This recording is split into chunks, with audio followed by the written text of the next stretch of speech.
Welcome from downtown Cleveland, Ohio. Today is Friday, September 19th, 2025. It is 4:14 p.m.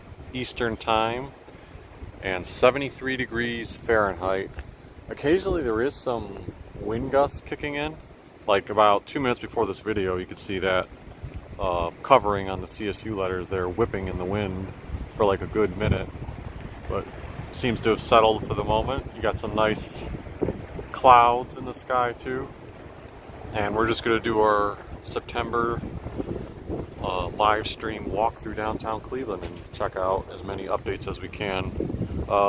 Made a few notes of things I want to try to accomplish today. I know I typically do start a lot of these live streams near CSU, and doing so again in part because I saw some new construction going on here.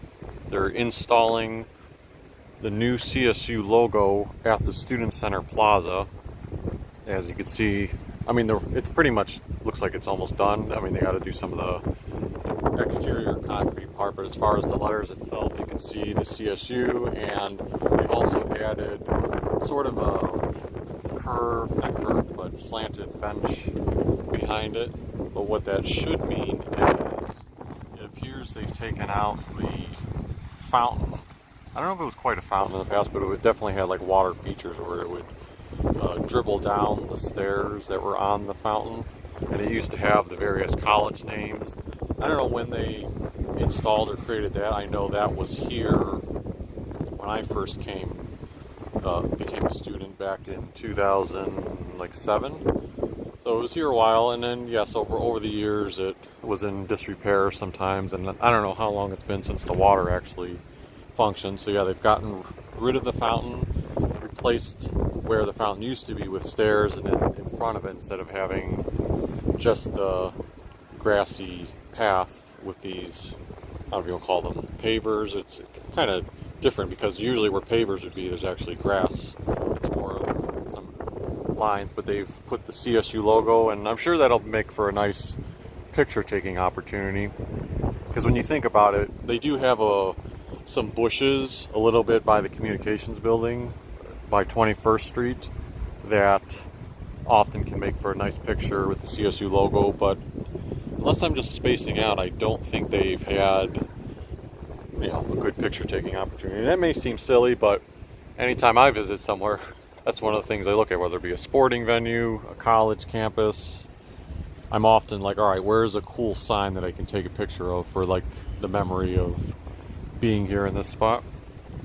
So yeah, looks like it's fairly close to being done. They were working on it yesterday when I came by. They had a crew of probably like 5 or 6 here. So we'll just circle around. You can still see the remnants of where the fountain used to be, so I assume they're going to fill that in with concrete. And you can see it's actually sort of a raised platform to get there, it looks like. I don't know if they're going to do additional work to raise it leading up to that, or if you'll just have to know that it's a little step up.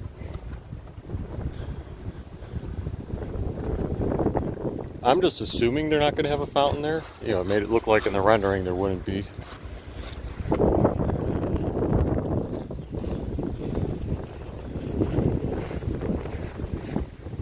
Trying to see, I thought there was another rendering down this way. Oh, yeah, there's a rendering here, but it's facing the other direction. That's where I was talking about the wind whipping earlier. Yeah, you would think they would have had the sign pointed the other way, right? So you can see it from the fence. Yeah, that's the back end of it. And it does look like they're actually going to have, can't quite read it. It looks like maybe McComb's Family Plaza. So I'm assuming there's some financial donation or grant being given that helps fund that project. That's usually the case. Welcome, Allocated Brain. Thanks for joining us. So I'll give a quick shout out. Yesterday, inside the Cleveland State Student Center, our department held our annual Office of Research poster session, summer poster session. That's where students, undergraduate research students who did research projects over the summer, go ahead and present their research, or more so, it's all displayed on posters throughout the thing, and then students and faculty members or the community, if they want to, go through and for 12 p.m. to 3 p.m. they learned about all the stuff. So I helped, along with a few other people in my department, set that up, meaning construction of the setup of the event. There's a different person in our department who works on this stuff diligently for like weeks and months to get it all prepared for game day, so to speak. And then there's another quick picture of, this is towards the beginning, as you can see, it's a nice crowd that shows up. Lots of people always interested. It's good to get the young students interested in research.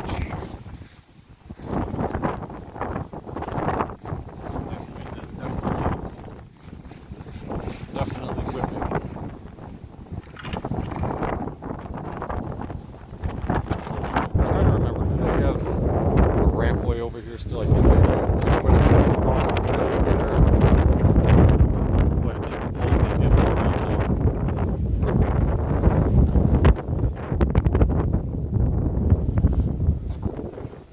We're going to cross the little bridge here. This used to be, when it was the Birdcage University Center, a rampway, flat rampway downward, and now it's got stairs there. But we can just go across here. This is East 21st Street that we're overlooking.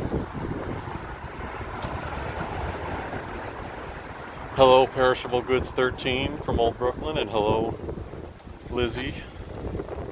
Yes, the wind's strong at times. Like you can see, the first couple minutes we were standing there wasn't really having an impact. Then picked up for a little stretch. Yeah, this is the ramp, wheelchair accessible ramp that I knew still was over here. So we'll just take this down and then go toward Euclid Avenue.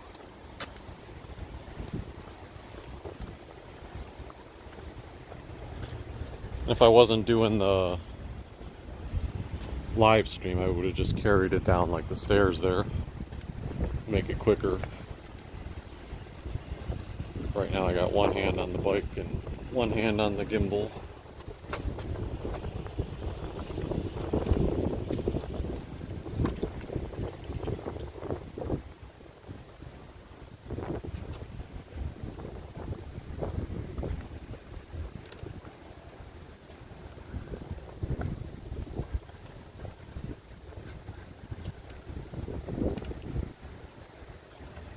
Great stretch of weather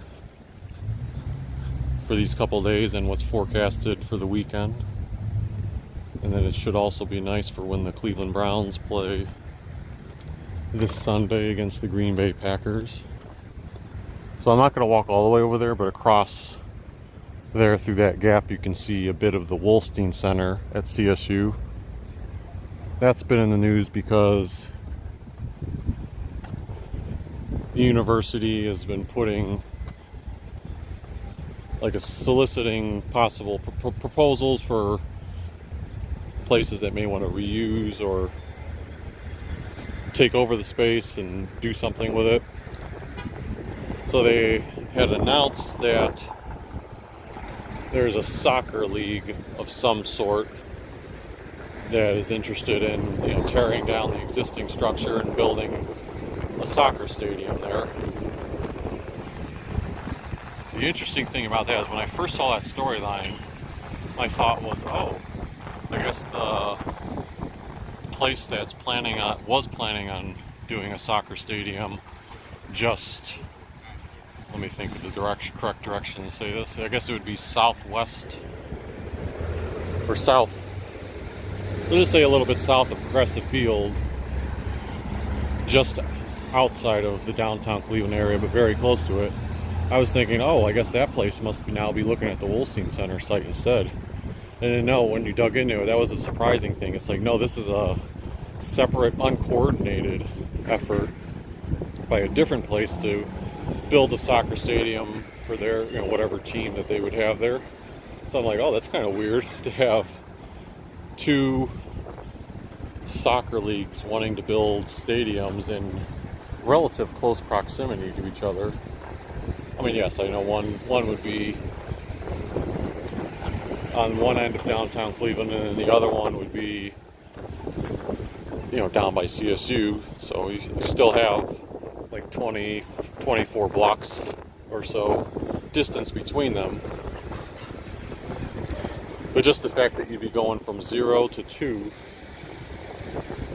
and this wouldn't be Major League Soccer. It's some of the minor league, or I think one of them might even be a women's league. I can't recall the specifics for sure, but that's just seems interesting that all of a sudden you've got two possible places wanting to do soccer in downtown. But then yet again, you have the Cleveland Browns who will be exiting the downtown area. I thought maybe that the news a few weeks ago, or maybe it was a month ago, about ODOT denying their permit for construction. You can see the CSU, APA. Can't remember what APA stands for. AA was Accounting Association.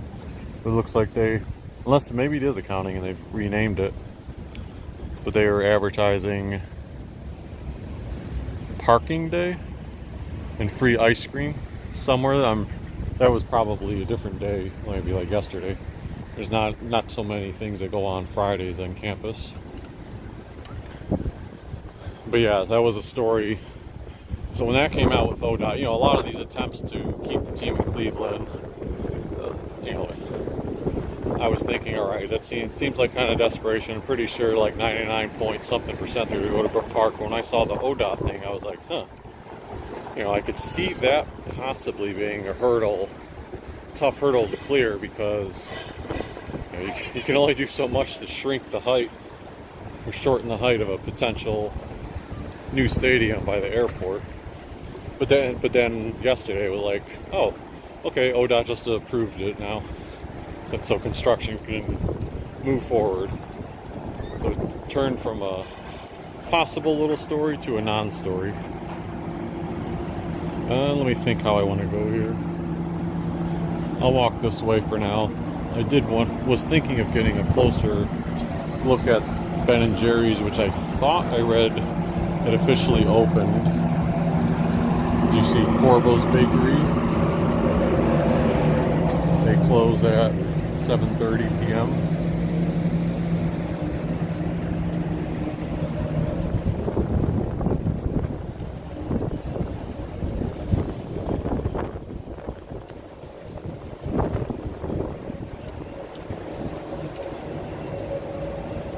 It's kind of amusing. All these years of working in downtown Cleveland, sometimes certain people who you would end up seeing regularly, like I have no clue who they are, but it's like I've seen their face passing by them probably like hundreds of times, just because someone's working here and getting out at the same time. You see them, sometimes they get on a certain bus. So I just saw one of the people that, it's like I've seen the guy's face for years. No idea who he is though. Yep, there it is. Across the street, Ben & Jerry's. I'm going to try to, maybe I'll cross here and loop back over there for a second so we can get a look at it.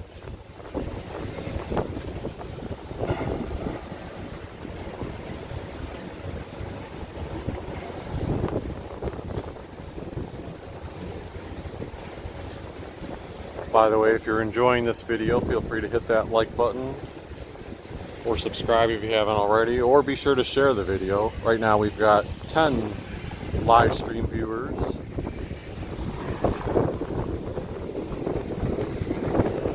Sometimes we end up getting a little above 20. So hopefully some more people can trickle in, or end up getting the notification that we're live.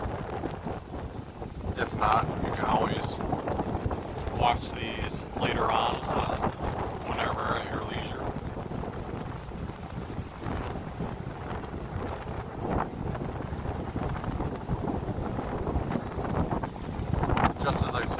jumps to 13 viewers, so welcome.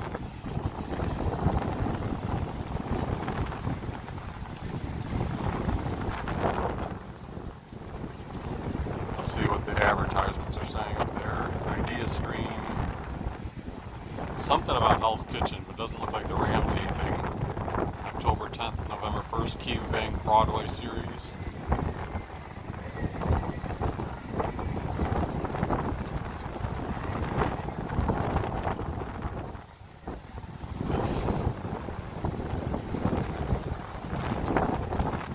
Just missed the light earlier. We've got to wait the maximum. There we go.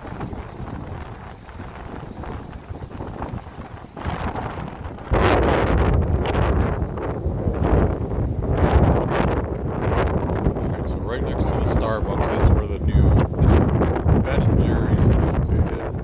You can see the decorative lighting. Two people right now in line to order ice cream. Signage inside. Does it say how much a scoop costs? Shows the flavors. It's too much glare for me to quite see. No, I'm not seeing that right? Does it say a small? Oh, that's a shake. Okay. I thought it said $7.75 for a small scoop of ice cream. Yeah, I just can't see the. Oh, maybe it's $6.75 for the ice cream cone. That's still a lot. I mean, oh, I shouldn't say that. I mean, these days it's probably the norm. I'm still thinking back to like when, okay, maybe $3.95 for an ice cream scoop seems expensive. You got the peace sign. You got Ben and Jerry's. Their hours, let's see here. Monday is 11 a.m. to 10 p.m. Tuesday through Saturday, 11 a.m. to 11 p.m. and Sunday, 11 a.m. to 10 p.m. So Monday and Sunday they close an hour early. Otherwise, pretty good hours, open about almost half the day. So if you were in downtown craving some ice cream, now you know you can go to Playhouse Square and grab a scoop. Yeah, I'm sure should be popular for people before and after certain shows. Otherwise, it's like if there's not active shows going on, I don't know how busy it's going to be. Maybe the lunchtime hour. It's tough because I think some people eat ice cream a lot more than me. I enjoy it, but usually it's okay, let's go out, grab a little extra dessert after dinner. Now let's cross East 14th Street. Laura says, hi from Laura, glad to see you in Cleveland. Will you be filming during Christmas season? That's the plan. I already have a little bit early mid-October ready to do my Halloween content in Cleveland.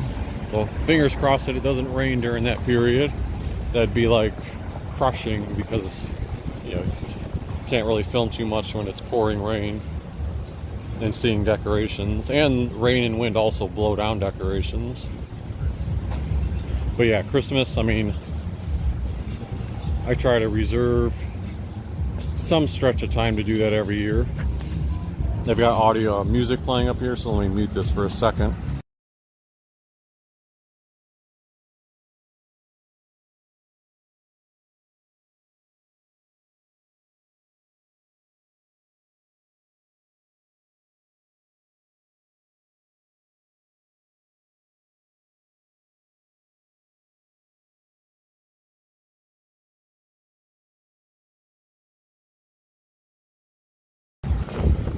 Looks like they've added the string lights. I don't remember those in the past at the Something Good Social Kitchen in the Plaza. So that's a nice touch. And then also, I think I mentioned this last month, but the bike share, bikes and scooters have really taken a more dominant presence in downtown Cleveland. You know, there's certain stretches when they go away, but they seem to be everywhere again now. As we start exiting the Playhouse Square area.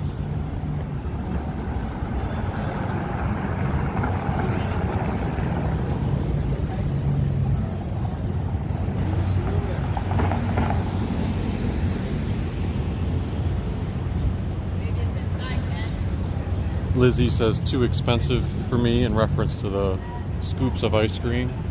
Yeah, I agree with that. Caffeinated Misfit, welcome. Thanks for tuning in. Laura says, I enjoy all your postings, especially for holidays and Halloween for sure. Yeah, believe me, I'm already scouting. Meaning, one good thing about Facebook, speaking of which, Facebook, hopefully I can remember these talking points. I'm considering, I have the YouTube channel for this Poco Traveler. I have a Twitter page and an Instagram page where I post, some pictures from these places I go to. But I'm debating whether to add and create a Facebook page. Even though it would be more work, I just feel like there's certain Facebook groups that have an audience and more so an older audience. And the reason I say older audience is I know a lot of people on the channel, especially Cleveland viewers, many of them are people who, some of them still live in the area, but some of them have moved away, so they love seeing the area. So I'm wondering, maybe that would help get some more exposure to the channel and people being able to tune into the videos and learn about them. Sometimes in the past I've seen certain Facebook posts that may talk about the history of a certain thing, and then I'll reply saying oh, I did a video. Especially if I do Christmas, when I do Christmas decoration videos, I usually post it to one group, and there's always a ton of people that are oh wow, that's so cool, thanks for that video. So it's clearly people who are interested in the subject matter but don't really know about the content here. But anyway, that was a deviation. I was going to say, I've been scouting Halloween stuff since early September by going on to certain Facebook groups that I'm a part of. There's one called the Cleveland Haunt Club. I think that's the name of the group. And then there's another one in Utah called, I feel like it's Rocky Mountain Horror or something like that. And you'll start seeing people trickle in when they finish or are working on their Halloween decorations. And then I try to figure out what the address is. So I know for the Cleveland area or greater Cleveland area, the guy in Olmsted Falls, a few years ago I did a video. He did a massive skeleton that was popping out of his roof along with a giant foam pumpkin with a cool looking face, and everything was handmade. He did that a few years ago, and since then he's kind of, said he was going to take a break because of just how much work was involved. So he's finally working on his next new unique project, which is a giant Lego looking skeleton figure. So imagine, you've seen imagine the Lego movie. There's a skeleton version of that, and he's doing it handmade, and I'm not sure how tall it's going to be, but it looks pretty darn tall from the pictures. It'd be way bigger than me. So that's already one of the top ones I'm scouting out.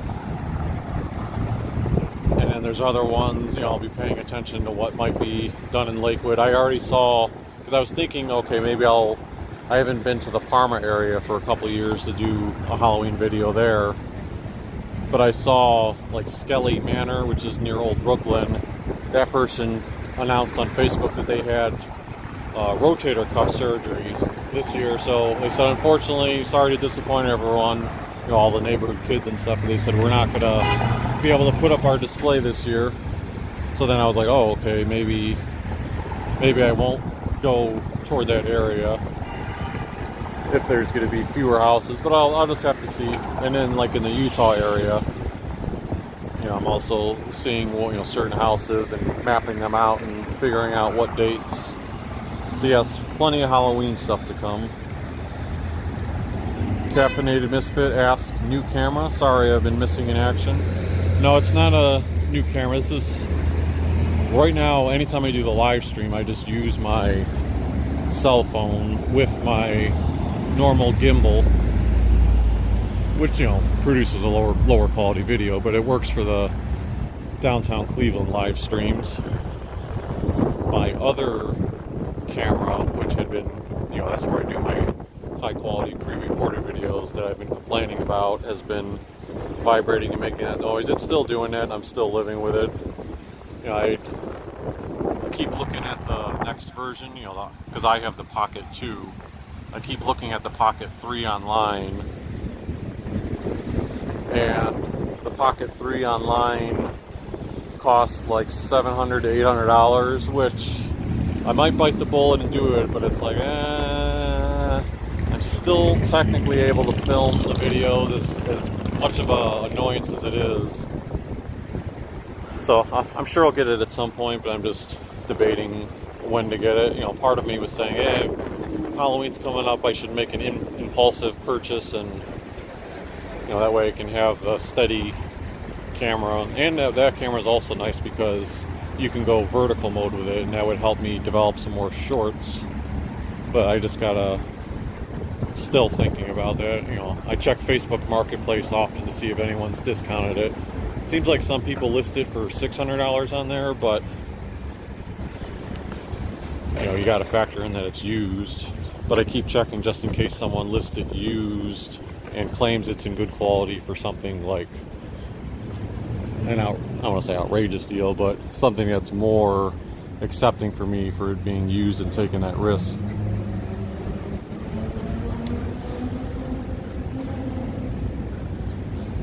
Skyline 776 now open.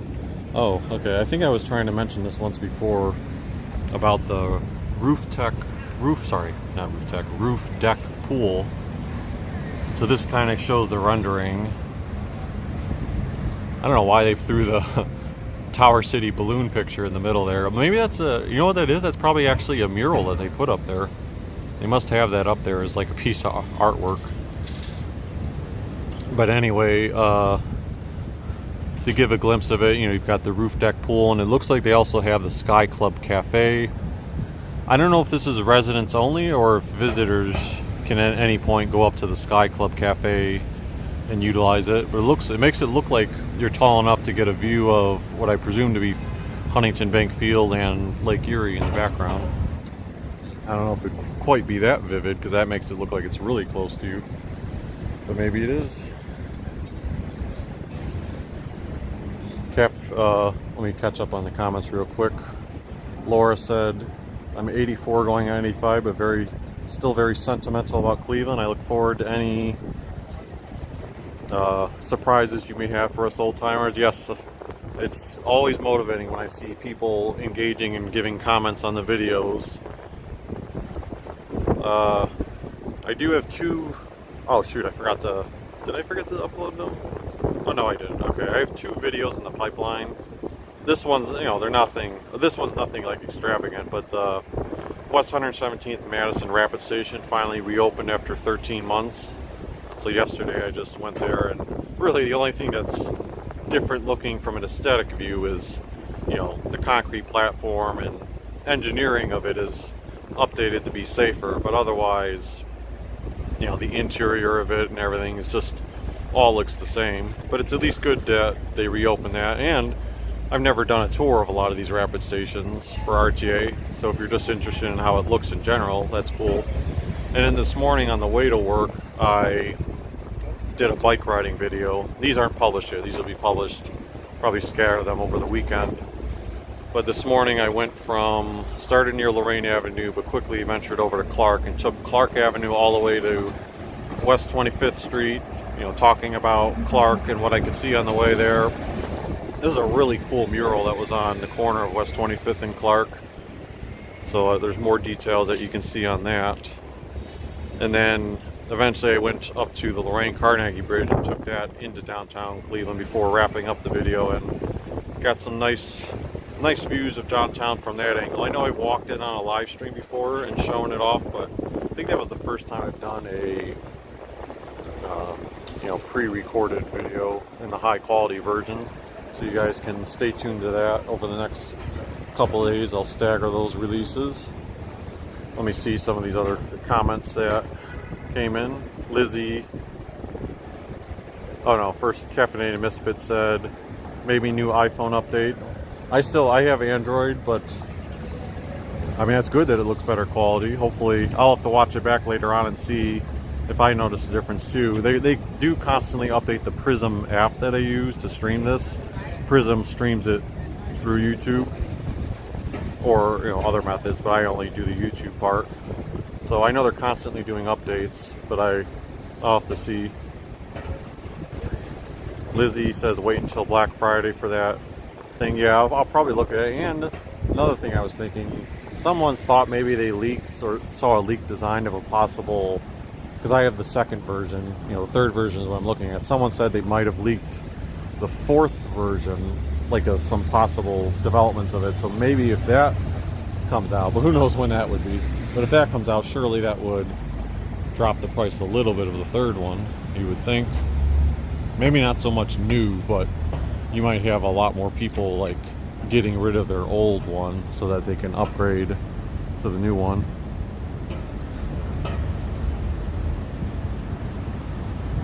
Caffeinated Misfit said most buildings like that here in Atlanta will sell day passes. Oh, for like the rooftop pool. Gary says, sorry, maybe is it Gary or Jerry? Probably Jerry. My wife used to work in downtown Cleveland. We live in North Carolina now. Nice. Yeah, see, that's exactly. That's what I always tell people when they ask about my channel. I try to tell them, well, I'm not, I know there's a few young people that watch, but if you're young and in the city already, a lot of times, you're not necessarily looking to see this stuff because, you can just go out and see it yourself still. But that's why I told them a lot of my audience are people who moved away, and just appreciate like, reminiscing and seeing the city that they like. Or, I've said before, I spent only a week in New York City, but I'm still fascinated by all the stuff there and the depths of it. So I used to watch a lot of New York City stuff. Once Action Kid stopped doing New York City stuff and went international, or has been the international, which seems like 6 months. Not that I'm not interested in international stuff, but it's like, okay, it's too much territory that I'm probably never going to explore or have an opportunity to explore. So I haven't really seen much of my New York stuff lately, even though I know there's other people who do stream it.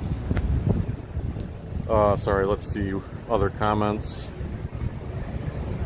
Caffeinated Misfit says, wow, that looks clean compared to here. Cleveland really cleaning up nicely. Yeah, a lot of people consistently have been saying that, how clean the city looks. I mean, you look, there's no trash or debris around. They do an outstanding job, in my opinion. Now, the city streets is a different story because, I could, the whole way down Clark Avenue riding my bike this morning, it's like trying to dodge the glass that's on the sidewalks every 20 seconds. What else? Keep on.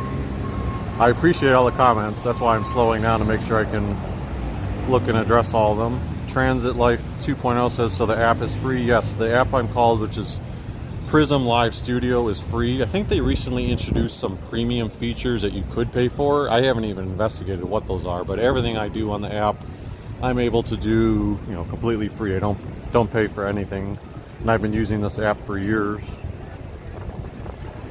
Allocated Brain says, I was on Euclid this morning already. Yeah, I know you're or what I think still a regular, coming downtown often. Brutus OSU says, live in Columbus, but love going to Cleveland. Gary says, my wife Kim just said you just passed the building her dad worked at for years. PNC used to be National Sitting. Oh yeah, well, I'm a little bit past it now, but it's still that. Well, the sun's glaring off it, but that sliver there in that building. Yeah, my mom still mentions how, like, oh, the old National City building. Alright, I'm almost caught up. Caffeinated Misfit. I was watching a walkthrough in Edinburgh, Scotland yesterday, mostly for architecture. Yeah, maybe I should take my statement back a little bit. I was watching some, like, if Action Kid was doing it, or if Urbanist, he's another live streamer, guy called Ariel. I would tune in for at least a couple minutes here and there because I was like, oh, this looks cool. Just seeing it, especially some of the markets they visit or some of the architecture. So I guess I should say, in addition to, me not being quite as interested as some of the places in the United States for live stream purposes and watching it, having a baby, which I'm referring to me, having a baby who's almost 2 now, just eats so much time. I have an appreciation for anyone who has kids and just the time dedication to it. I mean, you love every minute of it, but you then have to scrape and claw for some of the free time that you used to have and maybe take for granted.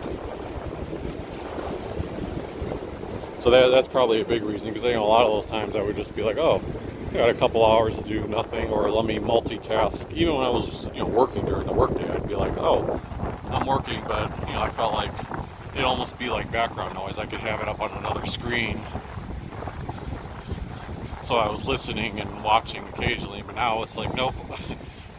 The multitasking goes toward trying to juggle work and watch the baby.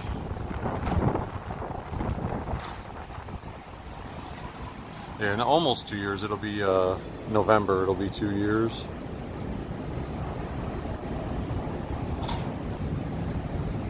Transit Life 2.0 says thanks for the info. Also, the new West 117th station is nice. Yeah, station is nice, and I think I read in the article that whatever they did, engineering wise, will make it easier when the RTA gets the new actual trains in the future, that it'll be able to utilize that station more efficiently or something.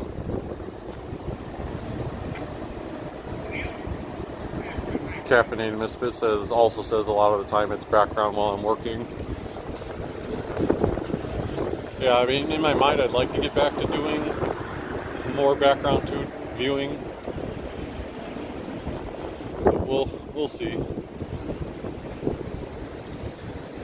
That's one of the reasons why my video output oftentimes when I'm not in Cleveland is so sparse, because it's rare that you get those free moments in the day.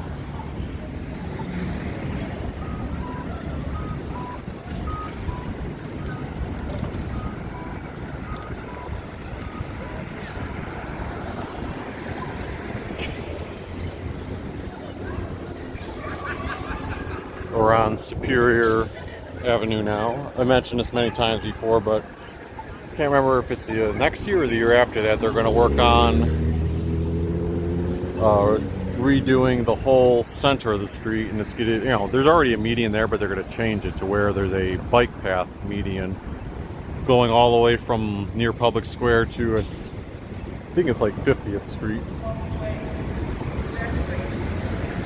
Okay, catch up on a few more quick comments here.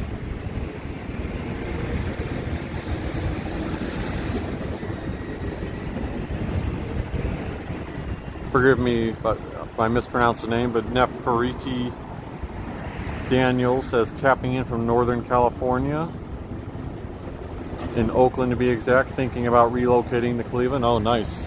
I've been to the Oakland area briefly twice, each of the past 2 years, because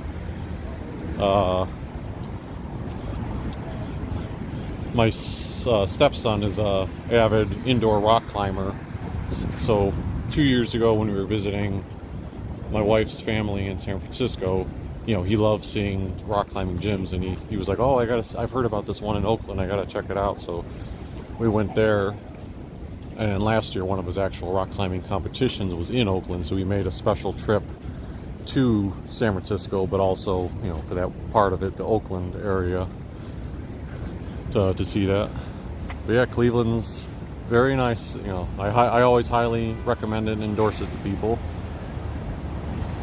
And oftentimes Frontier Airlines, I don't know what the rates are from Oakland, but a lot of cities does have decent airfare depending on when you go. So even if you want to come and to try to check it out and scout it and see if it's something you're interested in more, feel free, or look at some more of these videos. Appreciate you checking it out. Gary said, we look forward to visiting. I'm looking forward to watching your Christmas walking. Yes, Halloween, Christmas, my favorites. Allocated Brain said they also opened up the second entrance exit on Madison. Second entrance and exit on Madison. And West 65th.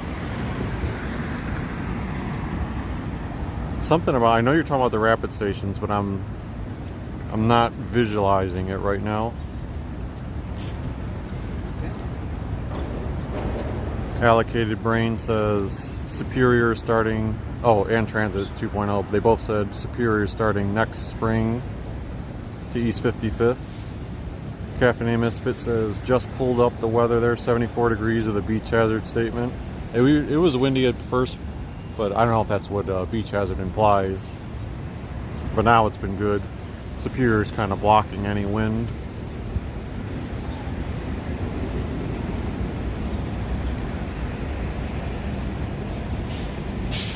Interesting. Yeah, I haven't used, I'm trying to think. I used to use the West 65th rapid station a lot when I was a college student. I shouldn't say a lot. I used it, I predominantly used West Boulevard and 117th, but occasionally I would use 65th as a student. But I haven't used that station in years. Obviously, we go by it.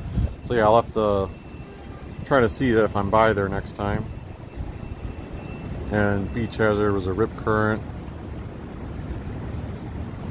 Jerry says Kim has nothing but good things to say about Cleveland. She recalls going to the football games and she is a huge Browns fan. Nice. Love all the comments. Thanks, everyone. So now let me try to get to one of my other brief talking points. I saw this story pop up yesterday, and I don't know when it actually happened, but it became a small news story.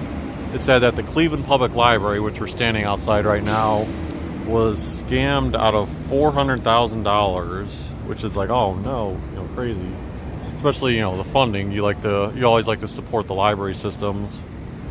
I recall the article making mention that there was a real vendor contacted them with, it sounded like an invoice for the library to pay $400,000, and it looked like a legitimate email. It might have, this is the part I'm not 100% for sure, because I thought I saw one article that indicated that it actually was sent from, like maybe the vendor got hacked and it was sent from them, but still was a scam. And they didn't have the library just paid it, so then they realized it was a scam afterward. The article did say that $350,000 of that $400,000 was recovered through insurance claim, and then the vendor themselves forgave $46,000, so that would have put them only $4,000 short of the scam. And then it did say that, I don't know, the FBI or authorities, whoever would be involved in trying to prevent the scams, were able to recover $133,000 from the scammer, and that money was then paid back to the insurance company. So yeah, just a little bit of nuggets on that. You can see the Eastman Reading Garden right here.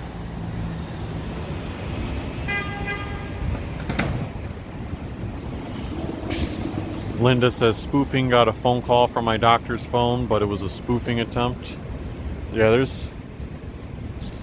I'm always sympathetic. Like, to me, I feel like I'm good at recognizing instantly, and I think it's a scam, but I always like to put myself in someone else's shoes and know that some people aren't as computer savvy and various other things. So it's easy for some people to be like, how do you fall for that? But even to me, who's like familiar with this stuff, I've seen over the years how a lot of this stuff looks much more legitimate. And some people online even say that people who are good scammers, when I say good, I mean they put together what seems to be a believable scam, like you don't even think it's a scam, is when they actually do even the tiniest bit of research. Well, I'm surprised more don't do this, honestly, but it's like in an email exchange, they'll actually reference maybe your boss's name or someone else that you know to act like they know what they're talking about.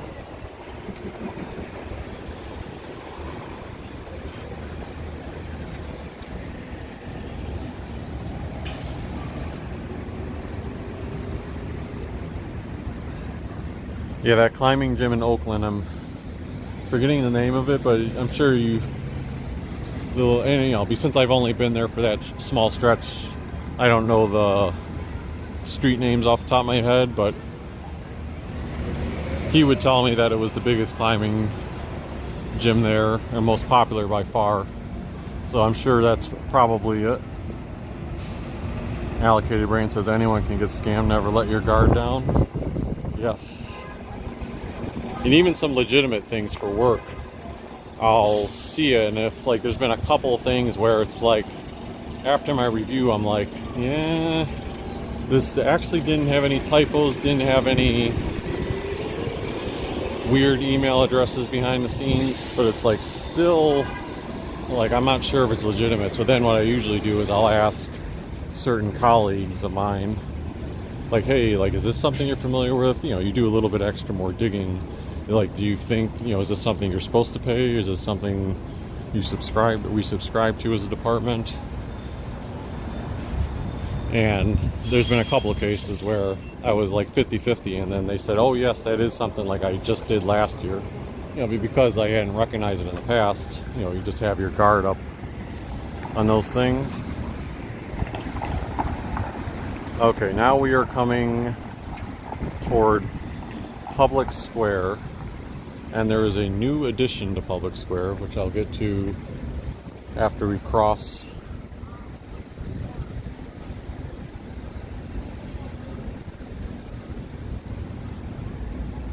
I have to say, this is great lighting right now for downtown, and it shows you this time of day and this time of year, 5 o'clock p.m. The sun, I think, is right behind the Sherwin Williams building. So it's making it possible to have, I think I might have missed my light. I wasn't paying attention. But yeah, it just has that nice glowing effect, and then you see the reflecting heat tower.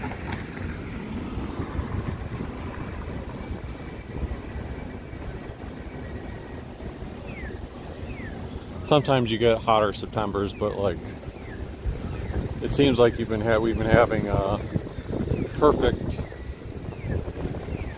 pretty perfect days here.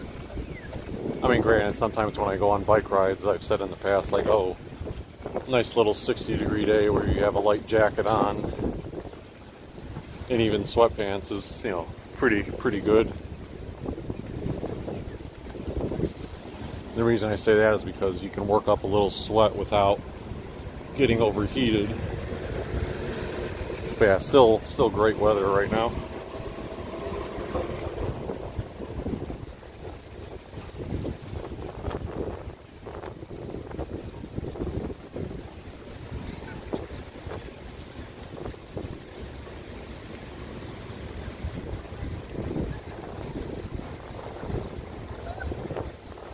So, often evolving things happening in Public Square. We saw the bollards that got installed this year. You've got the new seating and umbrella things, but the thing that's brand new as of like about a week ago is right here.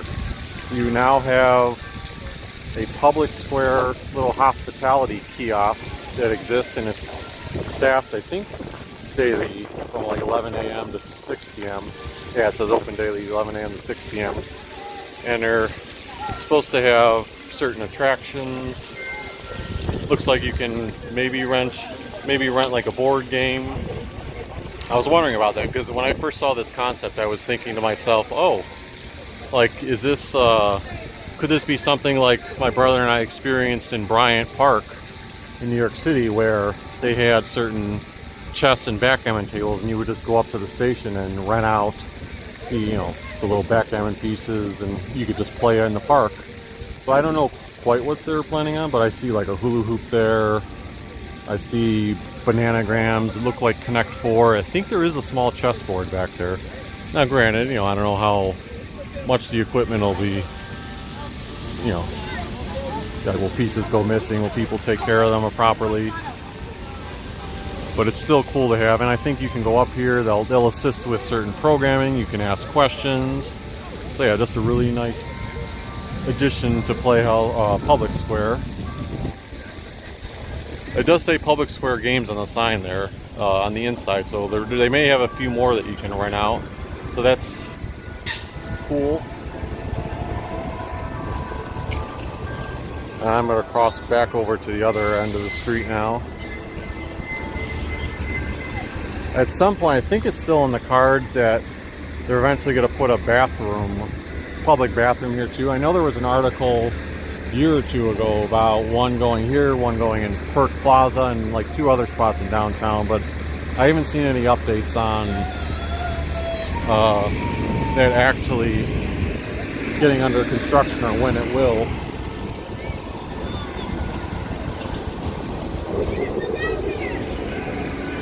But just imagine if you want to come downtown and enjoy, to me that makes it more of a community feel park atmosphere. Maybe it seems silly, but that was something I really appreciated with my brother when we were in Bryant Park. And I still remember that day. We saw it our very first day when we were in New York. This was 2019.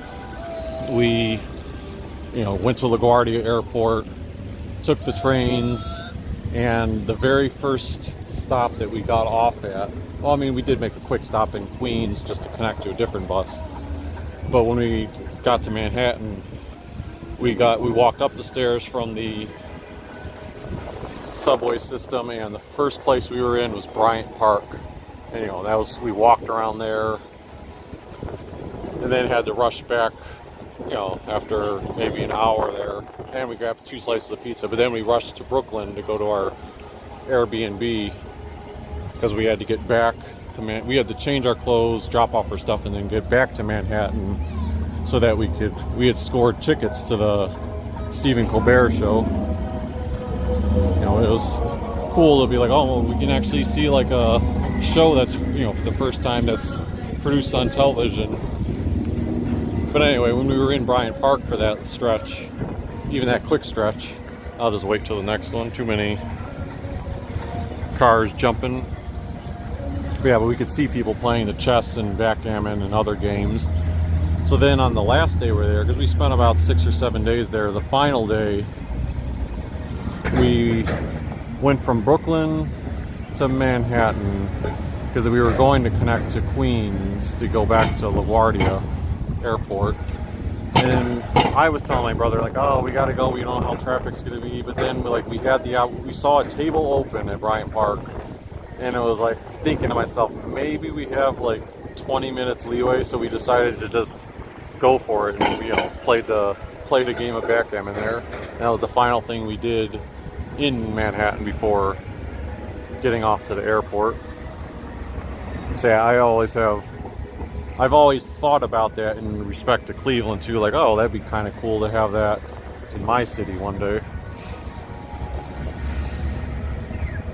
I'll cross the street here and then I'll stop to try to catch up on a few more comments that people have been making since I've been talking for probably like the last 10 minutes or so. Let's see here. Never thought about this. I can actually sit down on my bike for a little rest instead of standing the whole time while I'm reading some of these.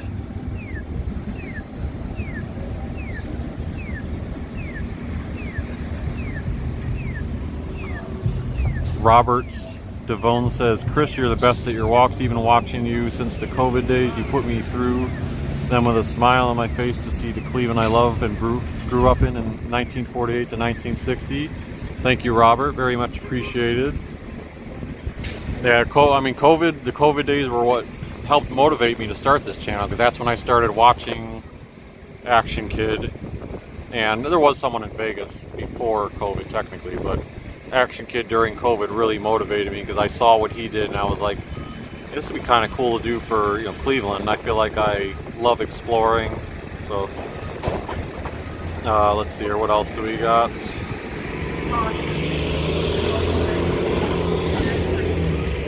Neferidi says downtown Cleveland looks so gorgeous, so clean compared to San Francisco. Yes, I've done a few San Francisco videos during the past 2 years through parts of the downtown area. Trying to think. I mean, San Francisco, when I went through it, the areas I went through looked fairly clean, but I know I didn't go in some of the areas that were, you know, a lot of people online were like, don't go near the city center area because there's crime there. I think like one of the football players on the 49ers was doing an event there and caught a stray bullet from someone.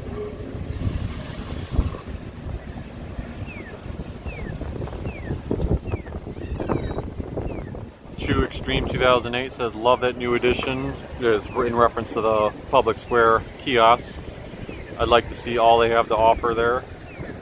Linda says, look at that reflection of the terminal tower in the glass building. I'm not sure if the terminal tower was in it earlier. I know right now it's the key tower behind it. But maybe when I was at the other angle over there, meaning when I was by the kiosk, maybe it showed the terminal tower on the other side of the building. Okay, let's see here. So I'm trying to, I honestly can't remember. Oh, look at this lady. I don't know who she is, but it looks like she has what, I mean, it looks like a crumble cookie box, but I don't think there's a crumble. Is there a crumble cookie downtown somewhere? I don't think there is, but maybe it's some other dessert. It looks like she's offering some to the construction workers. That's nice. Yeah, I can't remember. I know in August or end of July when I did some live streams, I know I made comments about the grass or what could be grass. I can't remember if it was actually here or not there or at that point. But anyway, regardless of whether it was or not, you know, that's something I like. You know, it's a small touch. You know, a lot of it is building, but they do have some grass areas, some benches over there. So it serves as a nice little extension to all the areas at Public Square.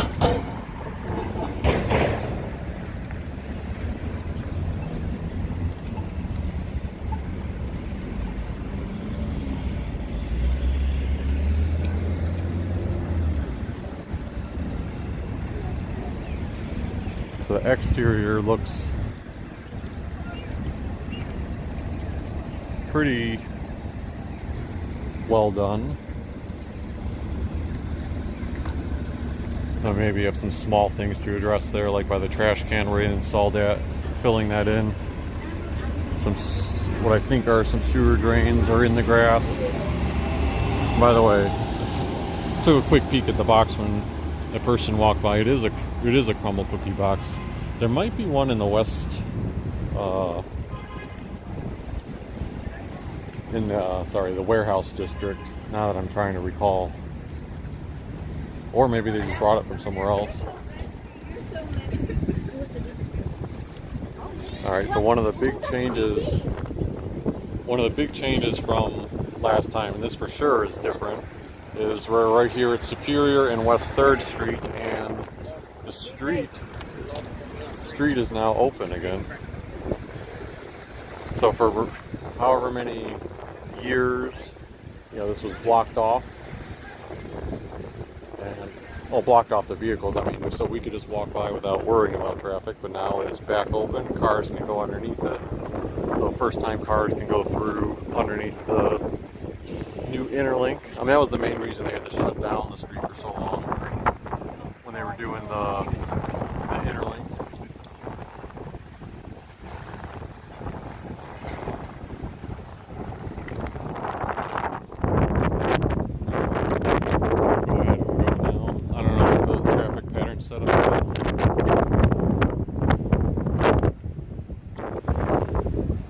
So we can actually walk through here right up to the building now. Gate has been shortened, now it's just around some of the greenery there. Now that side of the sidewalk still has fencing up. It looks like they still have some small things on the outside, maybe to just peel off. I'm still not sure what part is going to be the lighted ribbon, so to speak, that goes up the building. There's the... Looks like they're going to have security turnstiles where you probably have to have an employee ID to get in. So I've wondered in the past if there would be any form of a atrium in there. Although that part is to go maybe toward the elevators or beyond there. You might still be able to get into like this half of the building or whatever over there. So maybe they'll have a lobby there, because I've been curious if there would be any sense of a lobby, whether it just be for, you know, public to pop in, or maybe they'll do some Christmas decorating. I don't know. But yeah, I don't see... There's supposed to be like a ribbon that can go up the building and light up a certain color depending on, you know, similar to what Terminal Tower does. I just haven't... Like, I thought it would be something I could recognize, like, oh, that could be the piece that lights up. I don't know what it is. There's the funny bus passing us by.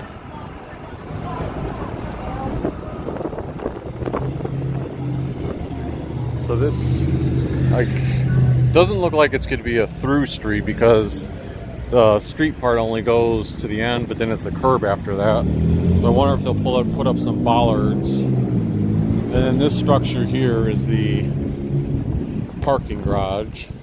And it looks like you'll also have to put in a ID card swipe there. Now, I don't know if they're going to have it where, like, certain hours of the day you only need to swipe it, or if it's going to be like everyone who gets in needs to do that, which would mean, you know, only employees can get in. We'll see.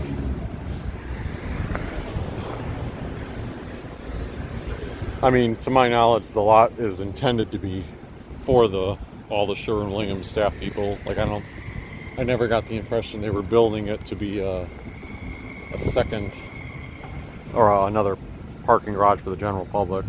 If they do ever build another building, I think it would go on this area, meaning there's been talk that maybe they would consider building a second Sherwin Williams building for all their staffing. But I'm sure they just want to get this one done and opened with, which hopefully they're still on track to do that by the end of 2025.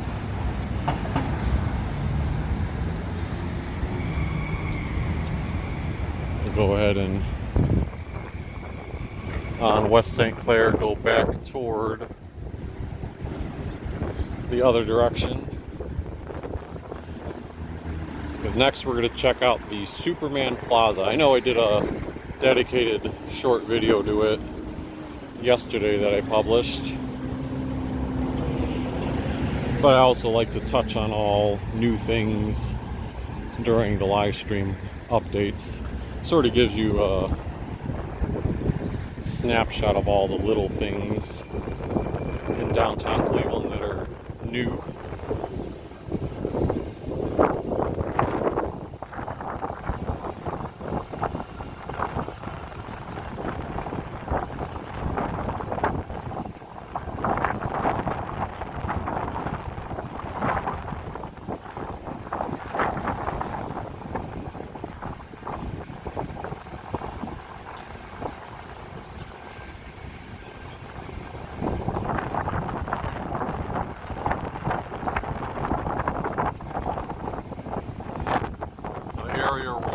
To is at the intersection of St. Clair and Ontario on the northeast quadrant.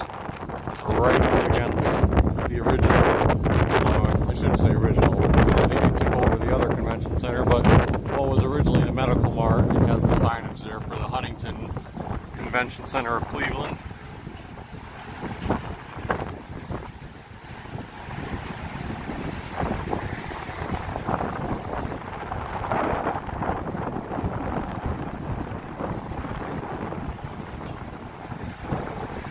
Here's another one of those stations I was talking about. Got bird slash lift bikes, and then the Vio bikes, and at least one scooter.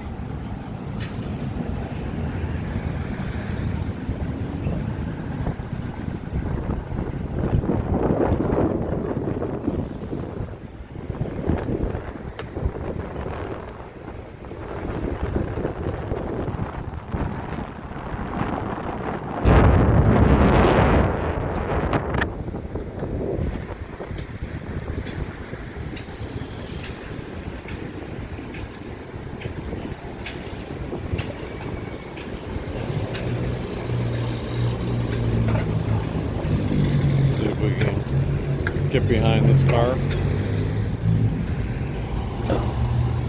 Here we go. This is what I showed the other day, so some of you may have seen it already, but if you haven't, in August they unveiled the brand new Siegel & Schuster Superman Plaza. Now, I'm not going to read this whole thing because I did a lot of that in the video itself, but right here they have nice illustrated signage that talks about some of the history ties of Siegel & Schuster to Public Square, Glenville, and University Circle. Something I wasn't aware of was, I think it's, I think it's Siegel. Yeah, Siegel's wife was basically the model for the Lois Lane character. And let me just take the bike up the stairs here for a second. So what you've got here is you've got the creators, Schuster and Siegel, they're on the right.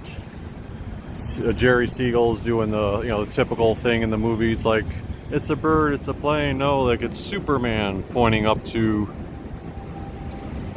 Superman right there. Then you've got his wife, Joanne Siegel, who again I said was basically the model for the Lois Lane character. And then in the middle, Joe Schuster. Both of them attended Glenville High School, I think. You've got Schuster with a sketch. He's like holding or drawing like Superman holding a car and saving the day. You can see Lois Lane, working for the newspaper Daily Planet. She's taking her notes on the notepad there. Got the LL standing for Lois Lane. Over here you've got the telephone booth. And all this, by the way, August 9th this came out. So this was unveiled a little bit after the Superman movie that was filmed in Cleveland came out. I think they were unrelated to each other because, Superman, the inception of it was in Cleveland. But maybe, I don't know, maybe there was a special tie-in when they heard some of it would be filmed in Cleveland. We've got the booth with his glasses when he's Clark Kent, him changing his clothes, the outfit that's discarded, and then, presumably next thing you know, he's turned into Superman. And then I'll get an angle of him from over this way.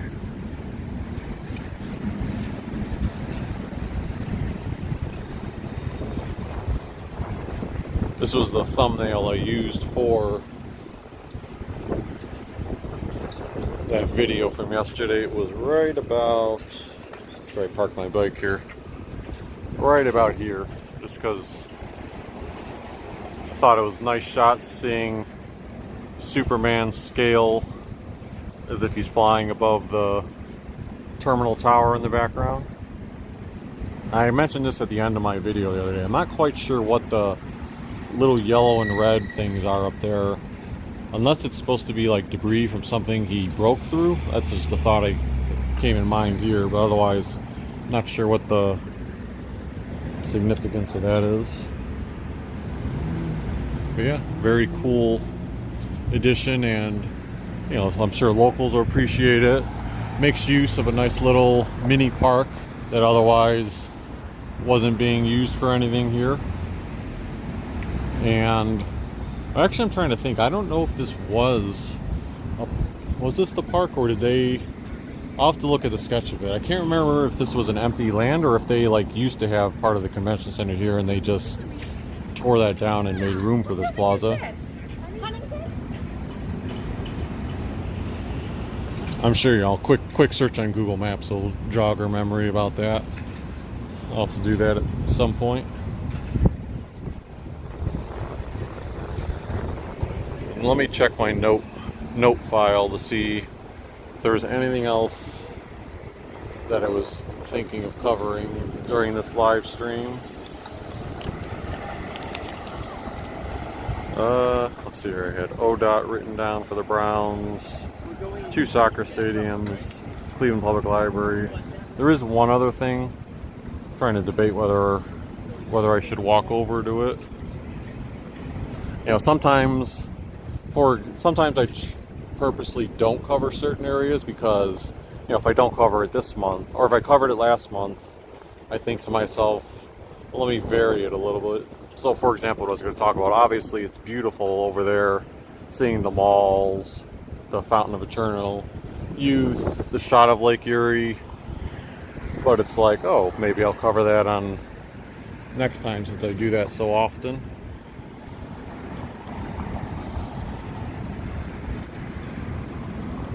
Too Extreme 2008 says, glad you highlighted the plaque. You saw it a few weeks ago, or saw the area a few weeks ago, but didn't know. So I assume you're referencing that right there.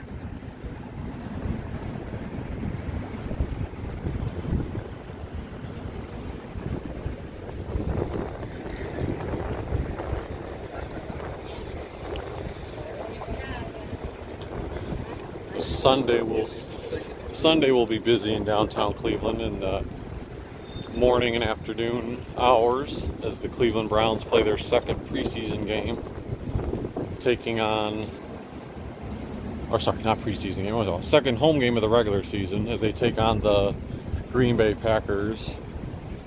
Sadly, they are 0-2 again. That's one of my side jobs too, you know, writing about the Browns. It was just frustrating to see losing again and again for the franchise. But who knows, maybe we'll get some nice fortune this weekend. Either way, it'll be nice to, I guess, cherish the number of home games left over these next few years before the team moves to Brook Park. As you've got Old Stone Church over there.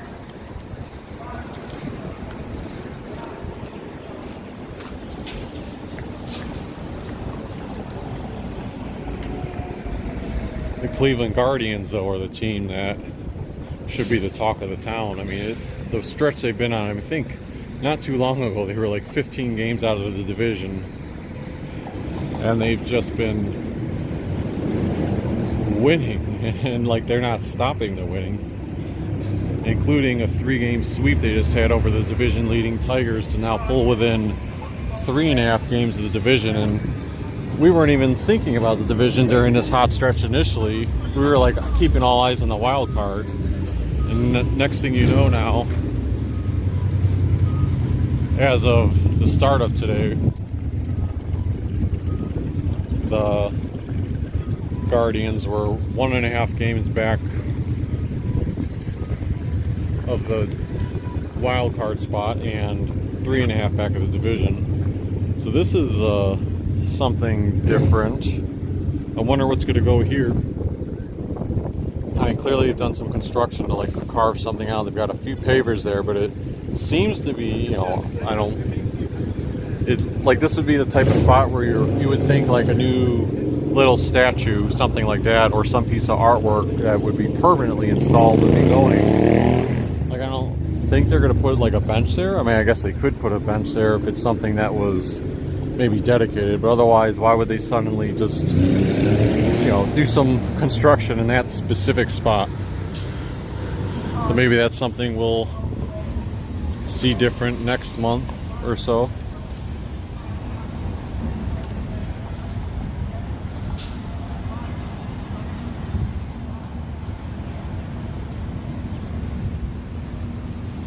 Walking through the grass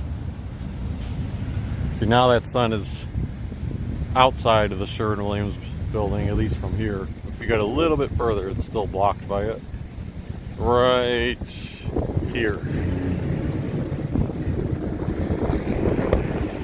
And if anyone's watching that public square Old Stone Church YouTube cam, not the one by Earth Cam, but the Old Stone Church one, you should be able to clearly see me waving to the camera right now. It's always a fun little thing to tune into. Or, you know, when I visit a city, I tell some of my mom or someone else to say, hey, you know, check out the live stream, you know, in New York, or when I was in Vegas on a layover, the Bellagio has an Earth Cam. So I told my brother and mom, like, hey, check out the Earth Cam right now. You can see me waving to you. You know, so it's a silly little thing, but it's still fun. What else was I gonna say?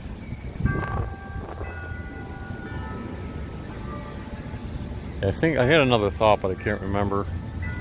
Oh, Jerry says Kim is watching the live stream. She sees you. Mock Bell says, haha, I saw you. Yeah, it's cool to do that. And I think that what's cool too is that webcam has, I can't remember, it's 24 hours you can look back or 12 hours. So granted, it's not like something you would stare at all day, but occasionally if something is happening in public square and I'm not down here and I'm like, oh, let me get a quick view of how many people are in the area, or if I know like a storm's going on, I'll throw it on. Earth Cam does have a view as well, that they put up a webcam. I forgot where exactly they stationed it though. I know it points, I don't like that camera as much, so I think it's on top of the terminal tower, like somewhere up there, pointing that way. So like you see the Sherwin building and kind of an angle above Sherwin heading that way. So it really doesn't give you, in my opinion, a glimpse of what downtown Cleveland is about. But nonetheless, that's a second live webcam option you can look at.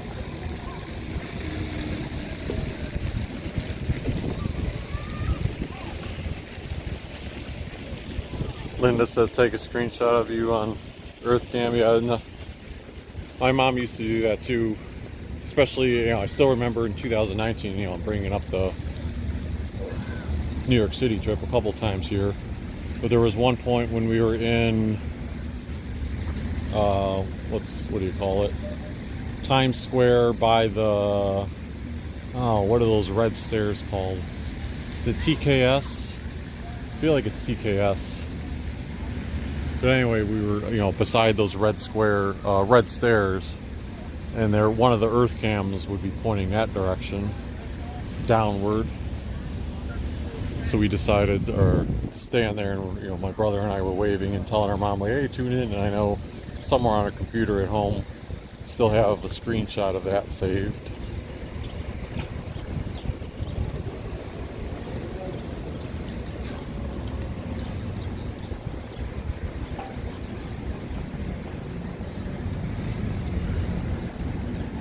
And yes, the cleanliness, as was referenced earlier, of downtown is just excellent. And, you know, all the landscaping. And then you think of the winter time, you got the nice holiday lights.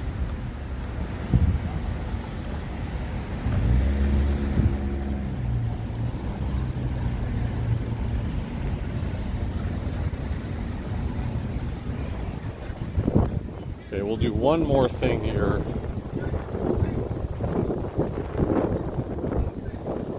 On the webcam, or sorry, on the live stream.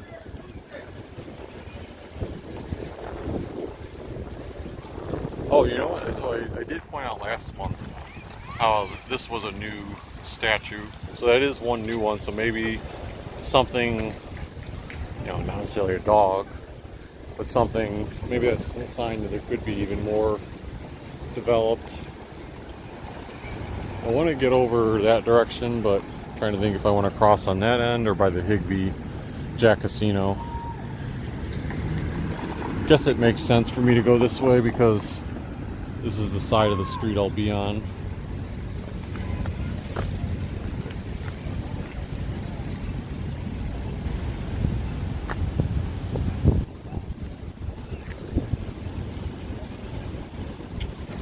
Probably should press the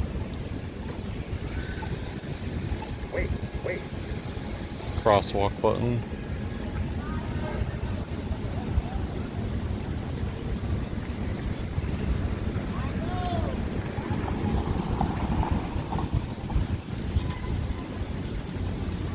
And we've got, well, we had 28, now 27 live viewers watching. So thank you all for tuning in.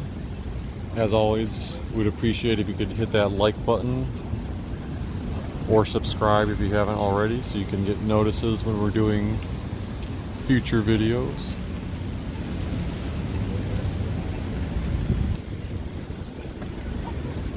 I'm trying to debate to myself too, is the scaffolding lessened here? Did they finally lessen some of the scaffolding, or is it just the same and I'm looking at it from a different angle?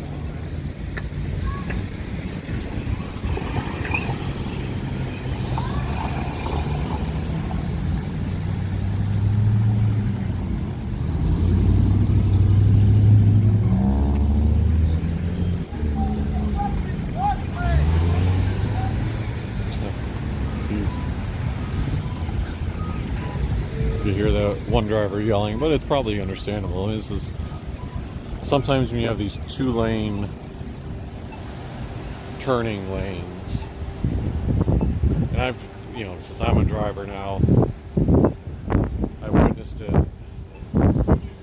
many a times with these double lane turns. And this one's a little bit unique too, because you've got 2 turn lanes in the middle and then the bus lane here, but then when you turn, the bus lane is in the middle and the 2 turn lanes go to the curb. So I definitely see why it's confusing at this intersection.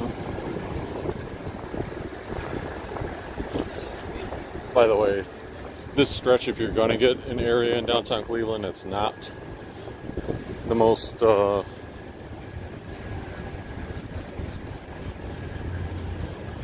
clean in terms of debris. It'd probably be this would probably be one of the stretches that you'll get that. But yeah, I've witnessed many a times, just I'll be turning into the correct lane, but the car next to me is like, oh, I actually wanted to be in that lane, and they try to like turn into my lane simultaneously, and I'm like, nope. So you always have to be, in my opinion, on one hand you have to be a defensive driver, but sometimes you do have to be I don't want to say aggressive, but confident driver, because you have to do the balance of making sure and scouting what the car next to you is doing to make sure they're not doing something stupid, versus also you not necessarily hesitating and letting them get that opportunity per se. But you know, don't want to have, you know, not that you're trying to have a contest with them, it's just there's always a balance of being defensive versus, can't think of the right word, but hopefully you know what I mean. So right there is Jack Casino. There's the interlink we're all familiar with. It leads to the Jack Casino parking garage. Back in July we talked about how how Prospect and Huron have been switched to one-way streets. You can see another angle of that. When we did that last month, we kind of went up by East 4th Street and just crossed, didn't come all the way down here, but here's the bike lane that they also added. So it is going both directions. It looks like they have, I think last time there was a question of like, did they actually extend it all the way here? But it looks like they did put up all the bollards. They have the two bike lanes. So it does seem pretty well protected, and they have the parking lane at least on some of the things next to it. So there's better delineations and markers about that. WNBA is coming to the land.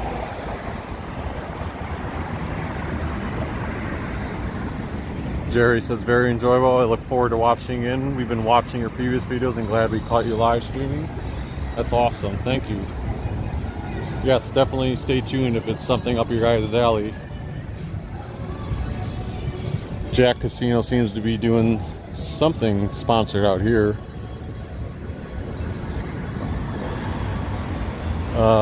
There's the current banner that the Cavaliers have up for the land, with the 4 being F-O-U-R. Who's the guy left out? Poor Max Strus.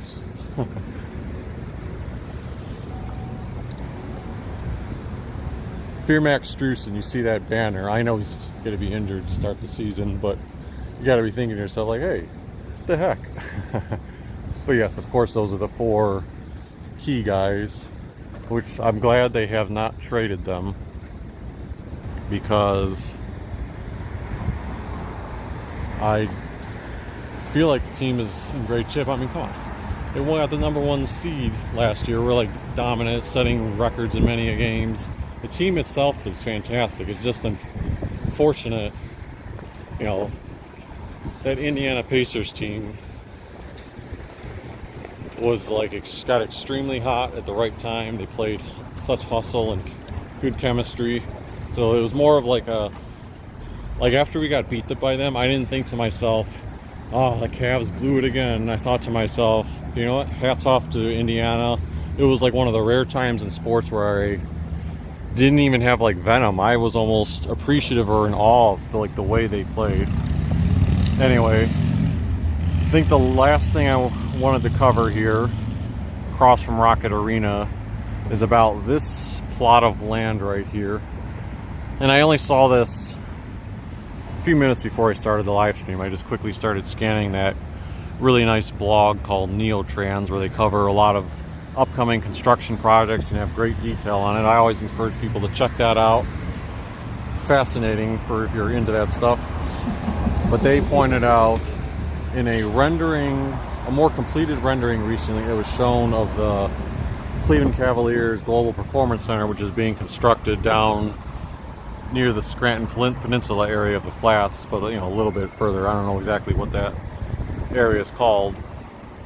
But they were doing a camera angle close to the Lorraine Carnegie Bridge facing this way, so facing toward downtown. So in the front of the picture you could see the Performance Center down on the low ground, but then in the background you could see some of the downtown Cleveland skyline. But I guess, you know, according to the article, they blew through the slides pretty quickly. It was only up for maybe a couple seconds, but someone who took, you know, got the renderings or screenshots noticed, like, wait a minute, you know, they're showing the rendering of the Global Performance Center, but in the background of the Cleveland skyline there was 2 new buildings. You know, nothing, it wasn't like extremely tall. I'd say it's something maybe the height of that, like that building right there.